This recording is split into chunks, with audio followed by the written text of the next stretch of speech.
Hey there, I'm Laura Sly. I'm a UI UX designer and technical artist working on NeoCab. You can find me on Twitter at Laura_Sly. Alright, so today I will be talking about the UI design for our emotion system. Lena's emotional experience has always been a key part of NeoCab's gameplay. She wears a bracelet called a Feelgrid, which displays her emotional state and sometimes affects the player's choices throughout the game. The art team was tasked with designing a wearable product that shows Lena her current emotional state. This is what we call the Feelgrid. We're not going to go too deep into the bracelet design here, but it's closely related to what we're talking about. And we also needed an app for the wearable tech that Lena could consult on her phone. This is where we could expand on what the bracelet was doing and provide a little more info about how the Feelgrid works. Fun fact, we didn't realize at the time that the UI we made for the app was going to eventually serve as the game's heads-up display, but we'll talk about that later. Okay, so I wanted to quickly touch on the original concept for the bracelet and underlying system from all the way back in 2016. The original stats for NeoCab were money, driver rating, and well-being. Well-being represents how Lena feels in a holistic mind and body sense, so both physical and emotional. The pitch was that Lena wears an emoji watch. It's like a high-tech mood ring that reads her body chemistry through her skin and pings her whenever a significant shift occurs. So her watch would be holographic, and you'd see this character pop out during a shift to indicate that her emotional state has changed. This was inspired by the pain chart you may have seen at hospitals. We explored using facial expressions, color, and icons or particles, and we thought of combining different faces and backgrounds. So in theory, you could be sad but energetic, or happy but tired. So the face says happy, but the background says tired. One concern of ours here was that the art was actually a little too defined. Emotions are complex and nuanced, and this almost felt like we were saying too much. We eventually shifted away from the well-being concept in favor of a system based on what scientists call the affect. We can visualize Lena's affect using the circumplex, the same conceptual tool used by people who study this for a living. So this is basically just a graph with arousal as the y-axis and valence as the x-axis. So valence is how positive or negative a feeling is. So this ranges from unhappy to pleased here. And arousal is the feeling's intensity, or quiet on the low end and aroused on the high end. If you plot Lena's arousal and valence, that's her affect. So any of these points here. Here's the original concept for our stylized circumplex, created by Patrick and Krista. There are 4 quadrants here, just like the original circumplex, but we mapped them to a color spectrum. So instead of using a character on the watch, we could use a color as the main signal. There are 4 main colors that make up the quadrants: red, blue, yellow, and green. Red could mean annoyed, angry, tense, or alarmed. Blue could mean sad, gloomy, depressed, bored, or exhausted. Yellow could mean happy, excited, amused, or joyful. And green could mean chill, calm, content, or sleepy. And then you can see here this would be the affect, and this is the path, which we'll talk about a little later. We then have some natural in-between colors like purple, orange, yellow, green, and blue-green that we could also use.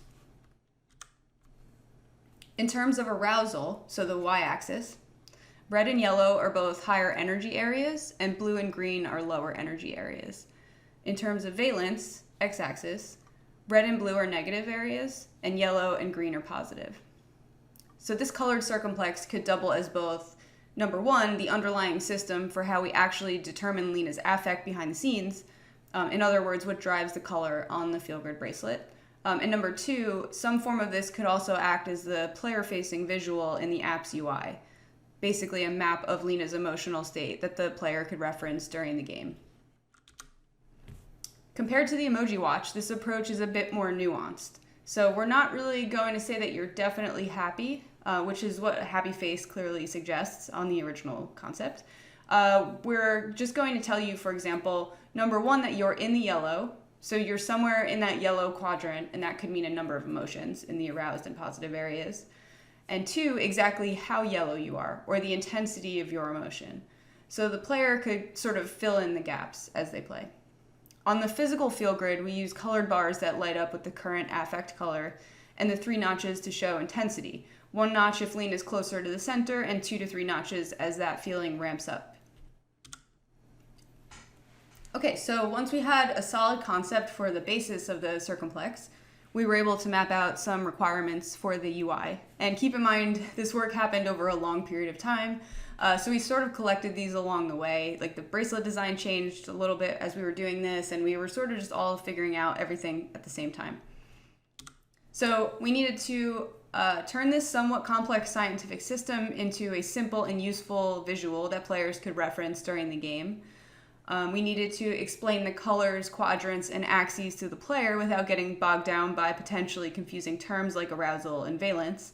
And we needed to make it clear that there are different intensities of emotions. So the outer edges are more intense, where the lighter shades in the center are more mellow. So you usually want to stay as centered as possible during the game, although we do say there are no bad emotions, but generally you're looking to be somewhere around here in the middle. We also wanted to make sure this made sense alongside the physical feel grid. So they're obviously two very different things, and they needed to work together and complement each other. And lastly, we wanted to make it so that a color-based system is still accessible to colorblind folks. So we wanted position on the graph to matter as much as the color does. You don't see the position on the bracelet, but it was something we were able to show on the circumplex, and that was important to us. Okay, so we spent a lot of time trying different things for the visual design of our circumplex, so I wanted to run through some of the early experiments. These were a lot of fun to work on. So one thing we determined in the exploration phase is that we preferred stepped cells to a continuous gradient of colors. Instead of the possibility of your affect being any blended color on the spectrum, we wanted to simplify it down to a certain number of what we call cells. It was important that the axes and 4 quadrant colors were in logical places for the position of your affect on this grid to make any sense.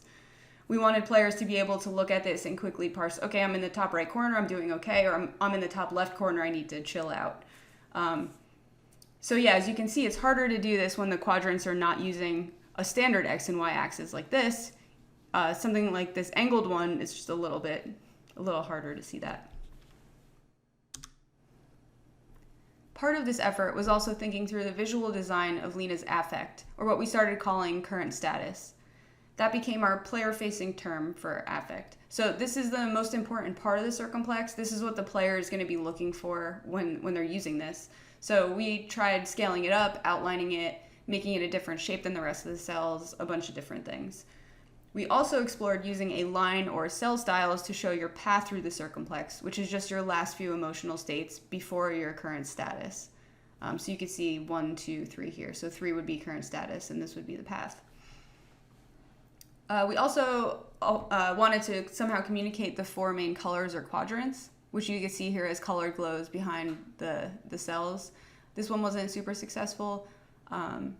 But we had tried a bunch of different things for that. So there was a lot going on at once, and everything needed to make sense together. We generated a ton of different shapes and cell configurations. There were a lot of factors to consider here. The overall shape, the number of cells, and the cells arrangement. Like I said before, we wanted it to be clear that there were different intensity levels. So that was something we were keeping in mind here. Okay, so we could spend a lot more time looking at old designs, but I think you get the point. We were just exploring as much as we could, trying to make all the pieces work together, and we were sharing these with the team as we went along. So it was really helpful to get feedback from everybody, and to just keep it like an open conversation the whole time. So where we landed, we started experimenting with a Voronoi diagram when our programmers Joel and Andrew suggested it. The definition of a Voronoi diagram is a partitioning of a plane into regions based on distance to points in a specific subset of the plane. So, in other words, the shapes emerge by radial growth from the seeds or points outward, which you can see here. It's easier to actually see what's happening than to listen to a definition. As I was going crazy staring at a bunch of hex patterns and triangles and circles, Andrew generated this diagram and sent me the vector. This immediately felt like a solid option to me. I was really excited about it as soon as I saw it. We liked how it felt like a continuous and cohesive grid while still being broken up into cells. And this was also visually appealing and pretty unique. It sort of looks like stained glass. This also gave us clear intensity levels for each quadrant and axis. So the steps from the outer area to the inner are pretty easy to understand here. So this is the center, low intensity, medium intensity, high intensity. And here's our final circumplex. As you can see, it didn't change much from Andrew's version. We just kind of added space in between the cells and rounded the corners a bit, but the shape itself didn't change. In the tutorial, we introduce it in full color, but we usually use the version on the right. It's much easier to see the current status, especially when it's tiny, when we reduce the opacity of the inactive cells. And we use rings to reinforce the 4 main colors and which quadrant you're currently in. 1 or 2 rings are visible at a time, depending on if you're in a quadrant or between 2 of them. So if you're in yellow, you'll see just yellow. If you're on an axis, you're actually between 2 quadrants, so you'll see 2 rings on it once. You'll never see all 4. I just wanted to show that here. A very recent addition is this icon set I made. This helps us label the axes when the circumplex is too small for text labels, which there are a few cases of in the UI. Here's the Feelgrid app, which is one simple screen now. It actually started as multiple screens, and we had more overlays on the circumplex to try to explain it, and we ultimately realized that we didn't need all of that. We're trying to keep this as simple as possible. And so you can see here, instead of using terms like arousal and valence, our labels say hotter, cooler, negative, and positive. And instead of saying you're sad, we say you're in the blue, and you may be feeling sadness, depression, etc. Here's the home screen. So the player can see a smaller circumplex at a glance on the Feelgrid tile, and they click that tile to get to the Feelgrid app. But if they want to just see their current status, they can actually just see it from here. And one difference here is that we're using a neutral color for the inactive cells instead of fading out the full color circumplex. That was just for keeping colors off of this screen. We just wanted to keep it simple and not as distracting. This is the only case in the game where you see it this way. So here's the Feelgrid tutorial. The player sees this after Lena acquires the Feelgrid. The original plan for this was one intro screen, but once we started collecting content, we determined there was a decent amount to say here, and we needed multiple screens. So we'd rather show the player 6 simple screens that are easy to understand versus one screen packed with way too much information. For the label screen, we included a couple descriptors for each quadrant. So instead of pointing to specific cells and saying this means you're angry, we're showing a few general examples in each quadrant. And animation was very useful here. We show the bracelet changing colors, the 3 bars for intensity, and a side-by-side of how the circumplex and bracelet work together.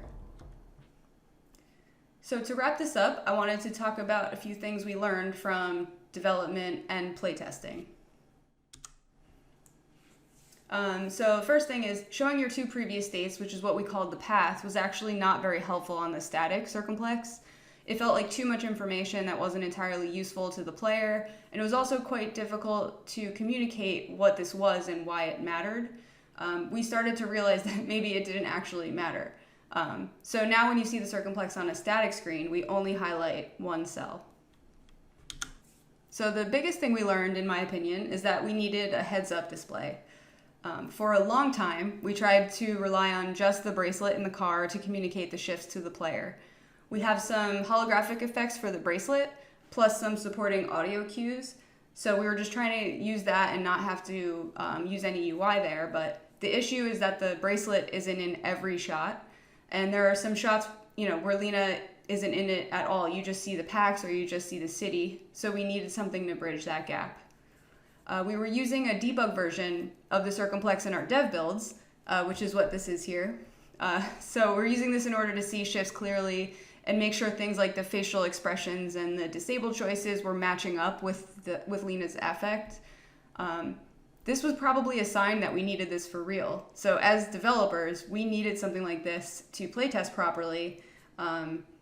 We were just hesitant to add something like this since we spent so much time trying to make everything in the game diegetic.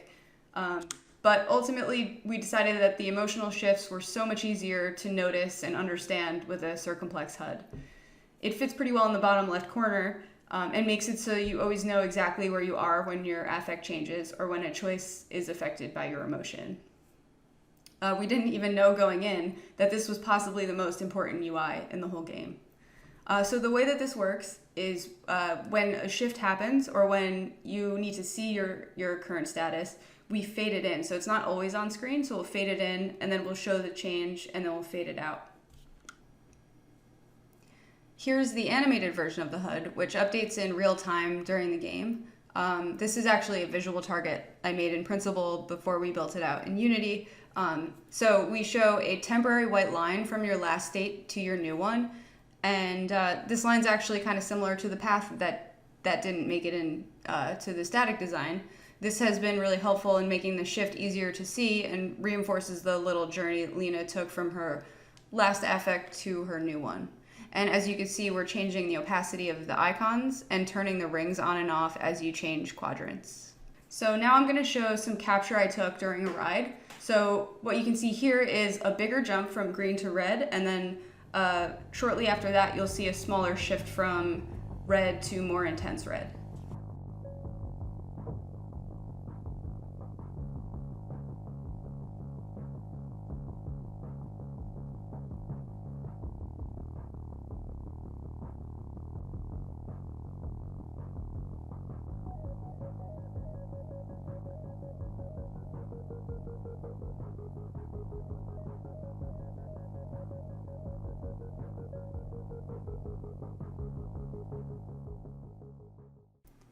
That's it. Thanks for watching. Thanks to Fellow Traveler for organizing Ludonaricon.